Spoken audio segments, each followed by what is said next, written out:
మత్తయి సువార్త 11వ అధ్యాయము 28వ వచనము. సమస్త జనులకు యేసయ్య ఇస్తున్నటువంటి పిలుపు. మరి ఎవరైతే భారంతో ఉన్నారో వారు ఆయన యొద్దకు వచ్చినట్లయితే విశ్రాంతి కలుగ చేస్తానని వాగ్దానం చేస్తున్నాడు. మరి ఎవరైతే పాపం అనేటువంటి భారం చేత ఉంటున్నారో వారు యేసయ్య యొద్దకు వచ్చినప్పుడు ఆ పాప భారాన్ని తొలగించి వారికి రక్షణను అనుగ్రహిస్తాడు.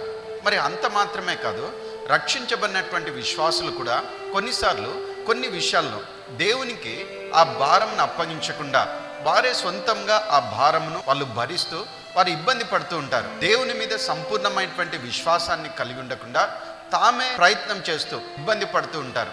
మరి అందుకని యేసయ్య ఇస్తున్నటువంటి పిలుపు సమస్త జనులకున్నది. ఒకవేళ యేసయ్య నమ్మకపోతే ఆయన యొద్దకు వచ్చి పాప భారాన్ని తొలగించుకోండి. ఒకవేళ యేసు నమ్మి కూడా ఇంకా మీ సమస్యల చేత మీరు భారం కలిగి ఉంటే అది కూడా ఆయన తీసేయడానికి సిద్ధంగా ఉన్నాడు.